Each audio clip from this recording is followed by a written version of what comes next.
Hi friends, welcome back to my channel Jaya Hegde Kannada YouTube channel. ನಾನು ಜಯ.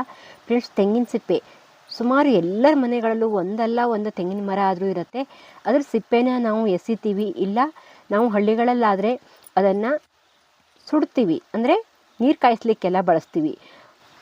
ಆದರೆ ನಾನಿಲ್ಲಿ ಇವತ್ತು ಅದನ್ನು ಬಳಸ್ಕೊಂಡು ಯಾವ ರೀತಿ ಗಾರ್ಡನನ್ನು ಡೆಕೋರೇಟ್ ಮಾಡೋದು ಅಂತ ತೋರಿಸ್ತೀನಿ. 3 ಸ್ಟೆಪ್ಪಲ್ಲಿ ಮಾಡಿದ್ದೀನಿ. ಇದರಲ್ಲಿ ಸ್ಟೆಪ್ ಮಾಡೋದನ್ನು ಮಾತ್ರ ತೋರಿಸಿದ್ದೀನಿ ನಾನು. ಹಾಗೆ ಗಿಡಗಳನ್ನು ಯಾವ ಗಿಡನ ನೆಟ್ಟಿದ್ದೀನಿ ಅನ್ನೋದನ್ನು ಇನ್ನೊಂದು ಭಾಗ ಮಾಡಿ ಮುಂದಿನ ವಿಡಿಯೋದಲ್ಲಿ ತೋರಿಸ್ತೀನಿ. ಇದು ತುಂಬ ಲೆಂತೆ ಆಯಿತು ಅಂತ 2 ವಿಡಿಯೋ ಮಾಡಿದ್ದೀನಿ. ಹಾಗಾಗಿ ಆ ವಿಡಿಯೋನೂ ಕೂಡ ನೋಡಿ. ಹಾಗೆ ಈ ವಿಡಿಯೋನ ಪೂರ್ತಿಯಾಗಿ ನೋಡಿ. 3 ಸ್ಟೆಪ್ ಮಾಡೋದು ಹೇಗೆ ಅಂತ ಇಲ್ಲ ಅಂದರೆ ಅರ್ಥ ಆಗಲ್ಲ. ಹಾಗೆ ಸಬ್ಸ್ಕ್ರೈಬ್ ಮಾಡದೆ ವಿಡಿಯೋನ ನೋಡ್ತಾ ಇದ್ದರೆ ಸಬ್ಸ್ಕ್ರೈಬ್ ಮಾಡಿಕೊಂಡು ಪಕ್ಕದಲ್ಲಿರೋ ಬೆಲ್ಲೈಕನ್ ಕ್ಲಿಕ್ ಮಾಡಿ ಆಲ್ ಅಂತ ಸೆಲೆಕ್ಟ್ ಮಾಡ್ಕೊಳ್ಳಿ. ಆಗ ನಾನು ಹಾಕೋ ಎಲ್ಲ ವಿಡಿಯೋದ ನೋಟಿಫಿಕೇಷನ್ ನಿಮಗೆ ಬರುತ್ತೆ. ಹಾಗೆ ಒಂದು ಲೈಕ್ ಮಾಡಿಬಿಡಿ. ನಿಮ್ಮ ಲೈಕ್ ನನಗೆ ಪ್ರೋತ್ಸಾಹ ಕೊಡುತ್ತೆ. ನೀವು ಯಾವುದೇ ರೀತಿ ತೆಂಗಿನ ಸಿಪ್ಪೆನಾದರೂ ತೊಗೊಳ್ಳಿ, ಸ್ವಲ್ಪ ಹಣ್ಣಾಗಿದ್ದರೂ ಓಕೆ, ಹಳೆಯದಾದರೂ ಓಕೆ. ಹಾಗೆ ನಾನು ಒಂದು ಜಾಗನ ಆಯ್ಕೆ ಮಾಡಿಕೊಂಡು ಆ ಜಾಗದ ಮಧ್ಯದಲ್ಲಿ ಒಂದು ಕೋಲನ್ನು ನೋಡಿ ನೆಲದಲ್ಲಿ ಹುಕ್ಕೊಂಡಿದ್ದೀನಿ. ಹಾಗೆ ಆ ಕೋಲಿಗೆ ಒಂದು ದಾರ ತಗೊಂಡು ಆ ದಾರದ ಒಂದು ತುದಿನ ನಾನಿಲ್ಲಿ ಆ ಕೋಲಿಗೆ ಕಟ್ಕೋತೀನಿ.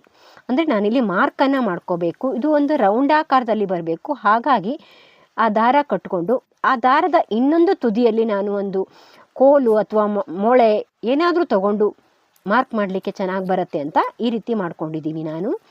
ನೀವು ಯಾವುದೇ ರೀತಿ ಬೇಕಾದರೂ ಮಾಡ್ಕೊಳ್ಳಿ. ಒಂದು ರೌಂಡ್ ಆಕಾರದಲ್ಲಿ ಈ ರೀತಿ ಮಾಡಿದಾಗ ಚೆನ್ನಾಗಿ ರೌಂಡ ಬರುತ್ತೆ ಅಂತ ನಾನು ಈ ರೀತಿ ಮಾಡ್ಕೊಂಡಿದ್ದೀನಿ. ಆ ಮಿಡ್ಲಲ್ಲಿ ಕೋಲನ್ನು ಹುಕ್ಕೊಂಡ್ರೆ ನೋಡಿ ನಾವು ಸುತ್ತ ಈ ರೀತಿ ಮಾರ್ಕನ್ನು ಮಾಡ್ಕೋಬೋದು ಅಂತ ನೋಡಿ. ಈ ರೀತಿ ಆ ಮೊಳೆಯಿಂದ ನಾನು ಮಾರ್ಕನ್ನು ಮಾಡ್ಕೊಂಡಿದ್ದೀನಿ. ಒಂದು ರೌಂಡ್ ಚೆನ್ನಾಗಿ ಬರುತ್ತೆ ಈ ರೀತಿ ಮಾಡಿಕೊಂಡ್ರೆ. ಹಾಗಾಗಿ ನೋಡಿ ಈ ರೀತಿ ಮಾಡ್ಕೊಂಡಿದ್ದೀನಿ ನೋಡಿ. ಮಾರ್ಕನ್ನು ಮಾಡ್ಕೊಂಡಾದಮೇಲೆ ನಾನಿಲ್ಲಿ ಬೂದಿನ ತಗೊಂಡು ಅದಕ್ಕೆ ಆ ಮಾರ್ಕಿಗೆ ಸರಿಯಾಗಿ ಕಾಣೋ ಹಾಗೆ ಮಾಡ್ಕೊಳ್ತೀನಿ. ಯಾಕಂದರೆ ಆಮೇಲೆಲ್ಲ ಕಾಣಿಸಲ್ವಲ್ಲ. ಹಾಗಾಗಿ ನೀವು ಬೇಕಾದರೆ ಸುಣ್ಣ ತಗೊಳ್ಳಿ, ಇಲ್ಲಾಂದರೆ ಹಾಗೆ ಕಾಣಿಸುತ್ತೆ ಅನ್ನೋದಾದರೆ ಹಾಗೆ ಮಾಡ್ಕೊಳ್ಳಿ. ನೋಡಿ ನಾನಿಲ್ಲಿ ಈ ರೀತಿ ಒಂದು ರೌಂಡ್ ಆಕಾರದಲ್ಲಿ ಮಾಡ್ಕೊಂಡಿದ್ದೀನಿ. ಹಾಗೆ ನೋಡಿ ನಾನಿಲ್ಲಿ ತೆಂಗಿನ ಸಿಪ್ಪೆನ ತಗೊಂಡು ಒಂದು ತುದಿನ ನೆಲದಲ್ಲಿ ಈ ರೀತಿ ಇಟ್ಕೊಂಡು ಮಣ್ಣನ್ನು ಒದ್ದೆ ಮಾಡ್ಕೋಬೇಕು ಇಲ್ಲಿ ನಾವು. ಹಾಗೆ ನೋಡಿ ನಾನಿಲ್ಲಿ ಈ ರೀತಿ ಎರಡೂ ಕಡೆ ನೋಡಿ ಈ ರೀತಿ ಮಣ್ಣನ್ನು ಸ್ವಲ್ಪ ಗಟ್ಟಿ ಮಾಡ್ತೀನಿ ನೋಡಿ, ಪ್ರೆಸ್ ಮಾಡ್ತೀನಿ. ಎರಡೂ ಕಡೆ ಪ್ರೆಸ್ ಮಾಡಿದಾಗ ಅದು ಚೆನ್ನಾಗಿ ನಿಂತ್ಕೊಳ್ಳುತ್ತೆ. ಮಣ್ಣನ್ನು ಒದ್ದೆ ಮಾಡ್ಕೋಬೇಕು ಇಲ್ಲಿ, ಯಾಕಂದರೆ ಮಣ್ಣು ಒದ್ದೆ ಆಗಿದ್ದರೆ ಚೆನ್ನಾಗಿ ನಿಂತ್ಕೊಳ್ಳುತ್ತೆ ಅಂತ, ಅದು ಚೆನ್ನಾಗಿ ಫಿಕ್ಸ್ ಆಗುತ್ತೆ. ನೋಡಿ ಈ ರೀತಿ ಮಾಡ್ಕೊಂಡಿದ್ದೀನಿ ನಾನು. ಎರಡೂ ಕಡೆ ಮಣ್ಣನ್ನು ಹಾಕಿ ಸ್ವಲ್ಪ ಪ್ರೆಸ್ ಮಾಡಿದ್ದೀನಿ, ಅದು ಚೆನ್ನಾಗಿ ನಿಂತ್ಕೊಳ್ಳುತ್ತೆ ಅಂತ.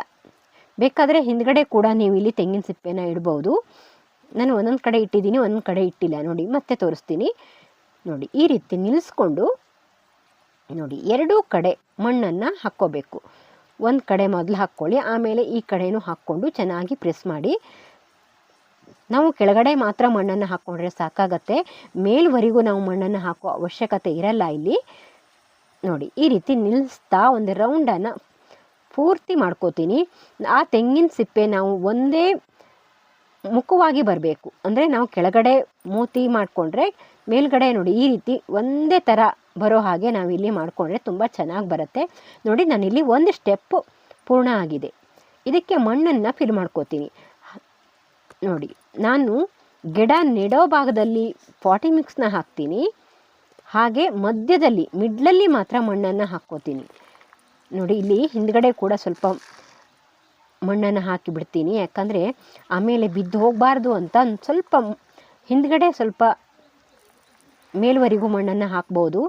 ನೋಡಿ ಈ ರೀತಿ ಮಧ್ಯದಲ್ಲಿ ನಾನು ಒಂದಷ್ಟು ಮಣ್ಣನ್ನೇ ಹಾಕ್ಕೋತೀನಿ. ಇದಕ್ಕೆ ಅಲ್ಲಿ ತೆಂಗಿನ ಸಿಪ್ಪೆ ಎಷ್ಟು ಎತ್ತರ ಬಂದಿದೆಯೋ ಅಷ್ಟು ಎತ್ತರದವರೆಗೂ ನಾವು ಮಣ್ಣನ್ನು ಫಿಲ್ ಮಾಡ್ಕೋಬೇಕು. ನೀವು ಇದು ಒಂದೇ ಸ್ಟೆಪ್ಪಲ್ಲಿ ಬೇಕಾದರೂ ಗಿಡವನ್ನು ನೆಡ್ಬೋದು, ತುಂಬಾ ಚೆನ್ನಾಗೇ ಕಾಣಿಸುತ್ತೆ. ಆದರೆ ನಾನಿಲ್ಲಿ 3 ಸ್ಟೆಪ್ಪನ್ನು ಮಾಡೋದ್ರಿಂದ ಮತ್ತೆ ಇಲ್ಲಿ ಮಣ್ಣನ್ನು ಫಿಲ್ ಮಾಡಿಕೊಂಡು ನೋಡಿ ಮಧ್ಯದಲ್ಲಿ ಒಂದಷ್ಟು ನಾನು ಮಣ್ಣನ್ನು ಮಾತ್ರ ಹಾಕ್ಕೋತೀನಿ. ಯಾಕಂದರೆ ಇದಕ್ಕೆ ತುಂಬ ಮಣ್ಣು ಬೇಕಾಗತ್ತೆ. ನೀವು ಬೇಕಾದರೆ ಕೆಳಗಡೆ ಒಂದಷ್ಟು ತೆಂಗಿನ ಸಿಪ್ಪೆ ಇದ್ದರೆ ಅದನ್ನೇ ಹಾಕ್ಕೊಂಡು, ಇಲ್ಲ ಗರಟೆ ಇರುತ್ತಲ್ಲ ಆ ಗರಟನ ಕೆಳಗಡೆ ಒಂದಷ್ಟು ಹಾಕ್ಕೊಂಡು ಮೇಲ್ಗಡೆ ಮಣ್ಣನ್ನು ಹಾಕಿ, ಮಣ್ಣು ಕಡಿಮೆ ಸಾಕಾಗತ್ತೆ. ನಾನಿಲ್ಲಿ ಗರಟನ ಸ್ಟಾಕ್ ಮಾಡಿ ಇಟ್ಕೊಂಡಿರಲಿಲ್ಲ, ಹಾಗಾಗಿ ಈ ರೀತಿ ಮಾಡ್ತಾಯಿದ್ದೀನಿ. ನೋಡಿ ಈ ರೀತಿ ಮಣ್ಣನ್ನೇ ಫಿಲ್ ಮಾಡ್ಕೊಂಡಿದ್ದೀನಿ ನಾನು. ನೋಡಿ ಮಧ್ಯ ಒಂದಷ್ಟು ಮಣ್ಣನ್ನು ಫಿಲ್ ಮಾಡಿಕೊಂಡು ಒಂದಷ್ಟು ಲೇವಲ್ ಮಾಡ್ಕೋತೀನಿ. ತುಂಬ ಮಣ್ಣು ಬೇಕಾಗತ್ತೆ. ಹಾಗಾಗಿ ನೀವು ಇಲ್ಲ ಅಂದರೆ ಒಣಗಿದ ಎಲೆಗಳು ಎಲ್ಲ ಏನು ಕಸ ಕಡ್ಡಿಗಳು ಎಲ್ಲವನ್ನು ಹಾಕ್ಕೋಬೋದು.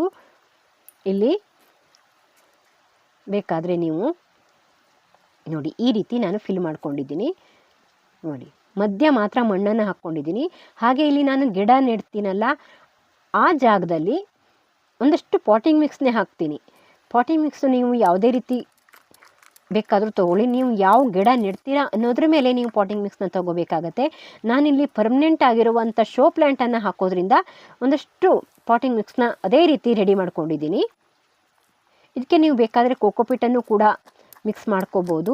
ನಾವು ಈ ರೀತಿ ಮಾಡಬೇಕಾದ್ರೆ ನೆರಳು ಸ್ವಲ್ಪ ನಾವು ಯಾವ ರೀತಿ ಗಿಡನ ನೆಡ್ತೀವಿ ಅನ್ನೋದ್ರ ಮೇಲೆ ಬಿಸಿಲು ಮತ್ತು ನೆರಳನ್ನು ಆಯ್ಕೆ ಇರಬೇಕು. ಅಂದರೆ ಆ ಜಾಗದಲ್ಲಿ ಎಷ್ಟು ಬಿಸಿಲು ಬರುತ್ತೆ ಅನ್ನೋದ್ರ ಮೇಲೆ ಆ ಗಿಡನ ಆಯ್ಕೆ ಮಾಡ್ಕೋಬೇಕಾಗತ್ತೆ ನಾವು. ನೋಡಿ ಇಲ್ಲಿ ಶೋ ಪ್ಲ್ಯಾಂಟಿಗೆಲ್ಲ ತುಂಬ ಬಿಸಿಲು ಬೇಕಾಗಲ್ಲ. ಹಾಗಾಗಿ ನಾನಿಲ್ಲಿ ನೆಟ್ಟಿರೋ ಜಾಗದಲ್ಲಿ ಒಂದಷ್ಟು ಬಿಸಿಲು ಬರುತ್ತೆ. ನೋಡೋಣ ಏನಾಗತ್ತೆ ಹೇಗಾಗತ್ತೆ ಅಂತ. ನೋಡಿ ಈ ರೀತಿ ಹಾಕ್ಕೊಂಡಿದ್ದೀನಿ. ನೋಡಿ ಎಲ್ಲ ಕಡೆ ನೋಡಿ ಈ ರೀತಿ ಫಿಲ್ ಮಾಡ್ಕೊಂಡಿದ್ದೀನಿ. ನೋಡಿ ಈ ರೀತಿ ಫಿಲ್ ಮಾಡಿಕೊಂಡು ನೋಡಿ ಒಂದು ದಾರ ಮತ್ತೆ ಆ ದಾರನ ಗಿಡ್ಡ ಮಾಡಿಕೊಂಡು ನೋಡಿ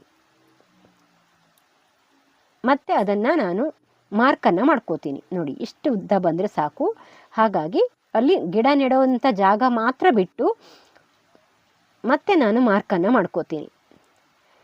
ಫ್ರೆಂಡ್ಸ್, ನಾನೊಂದಷ್ಟು ಪ್ರಾಡಕ್ಟ್ಗಳನ್ನು ಗಾರ್ಡನಿಂಗಿಗೆ ಬೇಕಾಗುವಂಥದ್ದನ್ನು ನಾನು ಲಿಂಕನ್ನು ಹಾಕ್ತೀನಿ. ನಮಗೆ ಯೂಟ್ಯೂಬ್ ಅವರು ಆಪ್ಷನನ್ನು ಕೊಟ್ಟಿದ್ದಾರೆ, ನೀವು ಬೇಕಾದರೆ ತರಿಸ್ಕೊಳ್ಳಿ. ತುಂಬ ಜನ ನನ್ನ ಹತ್ರ ಗೊಬ್ಬರ ಎಲ್ಲಿ ಸಿಗುತ್ತೆ, ಬೂದಿ ಎಲ್ಲಿ ಸಿಗುತ್ತೆ ಎಲ್ಲವನ್ನೂ ಕೇಳ್ತೀರಾ. ಹಾಗಾಗಿ ಒಂದಷ್ಟು ಲಿಂಕನ್ನು ಹಾಕಿದ್ದೀನಿ. ನೀವು ಬೇಕಾದರೆ ಎಲ್ಲ ವಿಡಿಯೋದಲ್ಲೂ ಒಂದೊಂದು ಲಿಂಕ್ ಇರುತ್ತೆ. ಕೋಕೋಪೀಟು ಮತ್ತು ಸಾಸಿವೆ ಹಿಂಡಿ ಎಲ್ಲವೂ ಇರುತ್ತೆ. ನೀವು ಬೇಕಾದರೆ ತರಿಸ್ಕೊಳ್ಳಿ. ನೋಡಿ ಈ ರೀತಿ ಮಾರ್ಕನ್ನು ಮಾಡ್ಕೊಂಡಿದ್ದೀನಿ. ಪ್ರತಿಯೊಂದು ವಿಡಿಯೋದಲ್ಲೂ ಲಿಂಕ್ ಇರುತ್ತೆ. ಯಾವ್ದು ಬೇಕೋ ಅದನ್ನು ತರಿಸ್ಕೊಳ್ಳಿ. ನಾನು ಸ್ಪ್ರೇಯರ್ ಕೂಡ ಹಾಕಿದ್ದೀನಿ. ನಿಮಗೆ ಇನ್ನೇನಾದರೂ ಪ್ರಾಡಕ್ಟ್ ಬೇಕು ಅಂದರೆ ಹೇಳಿ, ಲಿಂಕನ್ನು ಹಾಕ್ತೀನಿ. ಅದರಿಂದ ನಮಗೂ ಸ್ವಲ್ಪ ಕಮಿಷನ್ ಸಿಗತ್ತೆ, ಸ್ವಲ್ಪ ಮಟ್ಟಿಗೆ ಸಿಗತ್ತೆ. ನೋಡಿ ಈ ರೀತಿ ಮಾಡಿದ್ದೀನಿ. ಈಗ ನಾನು ಮತ್ತೆ ಅದರ ಮೇಲೆ ನೋಡಿ, ಈಗ ನಾವು ಮಣ್ಣನ್ನು ಒದ್ದೆ ಮಾಡಿಕೊಳ್ಳೋ ಅವಶ್ಯಕತೆ ಇಲ್ಲ. ಯಾಕಂದರೆ ಇಲ್ಲಿ ನಾವು ಮಣ್ಣನ್ನು ಫಿಲ್ ಮಾಡ್ಕೊಂಡಿರೋದ್ರಿಂದ ಈ ರೀತಿ ಬರುತ್ತೆ. ಚೆನ್ನಾಗಿ ಇಟ್ಟರೆ ಸಾಕು. ನೋಡಿ ಸ್ವಲ್ಪ ಗಟ್ಟಿ ಪ್ರೆಸ್ ಮಾಡಿದರೆ ಸಾಕು, ಅದು ನಿಂತ್ಕೊಳ್ಳುತ್ತೆ. ನೋಡಿ ಒಂದೇ ರೀತಿ ಮುಖ ಬರೋ ಹಾಗೆ ನಾನಿಲ್ಲಿ ಆ ತೆಂಗಿನ ಸಿಪ್ಪೆನ ಇಟ್ಕೋತೀನಿ. ಈ ರೀತಿ ಸ್ಟೆಪ್ ಬೈ ಸ್ಟೆಪ್ ಮಾಡಿ ಗಿಡವನ್ನು ನೆಟ್ಕೊಂಡ್ರೆ ತುಂಬ ಚೆನ್ನಾಗಿ ಕಾಣಿಸುತ್ತೆ. ಇದು ನಾನು ನನ್ನ ಅಕ್ಕನ ಮನೆಯಲ್ಲಿ ನೋಡಿದ್ದೆ, ಅವರು ಮಾಡಿದ್ರು. ಹಾಗಾಗಿ ನಾನು ಕೂಡ ಮಾಡೋಣ ಅಂತ ಮಾಡಿದ್ದೆ. ತುಂಬ ಚೆನ್ನಾಗಿರುತ್ತೆ. ನೋಡಿ ಇದು ನನ್ನದೇ ಐಡಿಯಾ ಅಲ್ಲ. ನೋಡಿ ಈ ರೀತಿ ಸುತ್ತ ನಾವು ಆ ತೆಂಗಿನ ಸಿಪ್ಪೆನ ಇಡ್ತಾ ಬರಬೇಕು. ಇದು 2ನೇ ಸ್ಟೆಪ್ಪು. ನೋಡಿ 2ನೇ ಸ್ಟೆಪ್ಪು ಇದೇ ರೀತಿ ಮಾಡಿ. ಮತ್ತೆ 3ನೇ ಸ್ಟೆಪ್ಪಿಗೆ ಕೂಡ ನಾವು ಯಾವ ರೀತಿ ಮಾಡೋದು ಅಂತ ತೋರಿಸ್ತೀನಿ. ನೋಡಿ ಇಲ್ಲಿ 2ನೇ ಸ್ಟೆಪ್ಪು ಪೂರ್ಣ ಆಯಿತು. ನೋಡಿ ಈ ರೀತಿ ಸ್ವಲ್ಪ ಬಿಗಿಯಾಗಿ ಮಾಡ್ಕೊಳ್ಳಿ. ಸ್ವಲ್ಪ ಕೆಳಗಡೆ ಒಂದು 2 ಇಂಚು 3 ಇಂಚ್ ಆದರೂ ನಾವು ಮಣ್ಣೊಳಗಡೆ ಅದನ್ನು ಇರೋ ಹಾಗೆ ನೋಡ್ಕೋಬೇಕು. ಇಲ್ಲಾಂದರೆ ಬಿದ್ದೋಗ್ಬಿಡತ್ತೆ ಆಮೇಲೆ. ಹಾಗಾಗಿ ನೋಡಿ ಈ ರೀತಿ ಗಟ್ಟಿಯಾಗಿ ಅದನ್ನು ಪ್ರೆಸ್ ಮಾಡಿ ಇಟ್ಕೋಬೇಕು. ನೋಡಿ ಹಾಗೆ 2ನೇ ಸ್ಟೆಪ್ಪಿಗೆ ಕೂಡ ಮಣ್ಣನ್ನು ಫಿಲ್ ಮಾಡ್ಕೋತೀನಿ. ಕೆಳಗಡೆ ಯಾವ ಸ್ಟೆಪ್ ಆ ಸ್ಟೆಪ್ಪಲ್ಲಿ ಹೇಗೆ ಮಾಡಿದ್ದೀನೋ ಹಾಗೆ, ಅಂದರೆ ಮಧ್ಯದಲ್ಲಿ ಮಾತ್ರ ಮಣ್ಣನ್ನು ಫಿಲ್ ಮಾಡಿಕೊಂಡು ಆಮೇಲೆ ನೋಡಿ ಸೈಡಿಗೆಲ್ಲ ಪಾಟಿಂಗ್ ಮಿಕ್ಸ್ನ ಹಾಕ್ಕೋತೀನಿ. ನೋಡಿ ಗಿಡ ನೆಡೋ ಭಾಗದಲ್ಲಿ ನಾನು ಪಾಟಿಂಗ್ ಮಿಕ್ಸ್ನ ಹಾಕ್ಕೋತೀನಿ. ಇದೇ ರೀತಿ ಮಾಡಿ ನೋಡಿ. ಹಾಗೆ 3ನೇ ಸ್ಟೆಪ್ಪಲ್ಲಿ ನೋಡಿ, ಈಗ ನೋಡಿ ನಾನು ಇಲ್ಲಿ ಈ ರೀತಿ ಮಾಡ್ಕೊಂಡಿದ್ದೀನಿ. ಇಲ್ಲಿ ನಾನು ಮಾರ್ಕನ್ನು ಮಾಡ್ಕೊಂಡಿಲ್ಲ. ಈಗ ನಾನು 3ನೇ ಸ್ಟೆಪ್ಪನ್ನು ಮಾಡ್ತೀನಿ. ನೋಡಿ 3ನೇ ಸ್ಟೆಪ್ಪಲ್ಲಿ ಕೂಡ ಈಸಿಯಾಗಿ ಮಾಡ್ಬೋದು. ತುಂಬ ಈಸಿಯಾಗಿರುತ್ತೆ ಇದು. ಒಂದಷ್ಟು ಹೇಗೆ ಮಾಡೋದು ಅಂತ ನಮಗೆ ಒಂದು ಸರಿ ಗೊತ್ತಾದರೆ ಆಮೇಲೆ ಮಾಡ್ಬೋದು. ನೋಡಿ ಈ ರೀತಿ ಗಿಡನ ನೆಟ್ಟ ಹಾಗೆ ನಾವು ಇಲ್ಲಿ ಮಾಡಬೇಕಾಗತ್ತೆ. ನೋಡಿ ಕೆಳಗಡೆ ಹುಗಿದು ಬಿಡ್ತೀನಿ. ನನಗಿಲ್ಲಿ ಹುಗಿಯೋದು ಅಂದ್ರೆ ಏನು ಹೇಳ್ತಾರೆ ಅಂತ ಹೇಳೋಕೆ ಆಗಲ್ಲ, ತುಂಬ ಕಷ್ಟ ಆಯಿತು. ಒಂದೊಂದು ಶಬ್ದಗಳು ಹೇಗೆ ಅರ್ಥ ಆಗೋ ಹಾಗೆ ಹೇಳೋದು ಅಂತ ಗೊತ್ತಾಗಲಿಲ್ಲ. ಸಾರಿ ಫ್ರೆಂಡ್ಸ್, ಅರ್ಥ ಆಗಲಿಲ್ಲ ಅಂದರೆ ಕಾಮೆಂಟ್ ಮಾಡಿ. ನಿಮಗೆ ಅರ್ಥ ಆಗೋ ಹಾಗೆ ನಾನಿಲ್ಲಿ ಹೇಳಿದ್ದೀನಿ ಅಂತ ಅಂದ್ಕೊಂಡಿದ್ದೀನಿ. ನೋಡಿ ಈ ರೀತಿ 3ನೇ ಸ್ಟೆಪ್ಪಲ್ಲೂ ಕೂಡ ನಾವು ತೆಂಗಿನ ಸಿಪ್ಪೆನ ಸುತ್ತ ಇಟ್ಕೋತೀನಿ. ಹಾಗೆ ಇನ್ನೊಂದು 8 ದಿವಸ ಬಿಟ್ಟು ಮುಂದಿನ ಭಾಗನ ಹಾಕ್ತೀನಿ. 15 ದಿವಸ ಬಿಟ್ಟು ಯಾವ ರೀತಿ ಆಗಿದೆ ಅನ್ನೋದನ್ನು ನಾನಿಲ್ಲಿ ಮಾಡಿ, ಇದು ಆಲ್ರೆಡಿ ಒಂದು 15 ದಿವಸ ಆಗಿದೆ. ಇನ್ನೊಂದು 8 ದಿವಸ ಬಿಟ್ಟು ಗಿಡ ಚೆನ್ನಾಗಾಗಿದೆಯೋ ಇಲ್ವೋ ಅಂತ ಹಾಕ್ತೀನಿ, ಯಾವ ಗಿಡ ನೆಟ್ಟಿದ್ದೀನಿ ಅಂತ. ನಾನು ಯಾವ ಗಿಡ ನೆಟ್ಟಿದ್ದೀನಿ ಮತ್ತು ಅದು ಹೇಗಾಗಿದೆ ಅಂತ ನೋಡೋದಾದರೆ ಆ ವಿಡಿಯೋನೂ ಕೂಡ ನೋಡಿ. ಈ ವಿಡಿಯೋನ ಪೂರ್ತಿಯಾಗಿ ನೋಡಿದ್ದಕ್ಕೆ ಧನ್ಯವಾದ. ಮುಂದಿನ ವಿಡಿಯೋದಲ್ಲಿ ಸಿಗ್ತೀನಿ. ಬಾಯ್.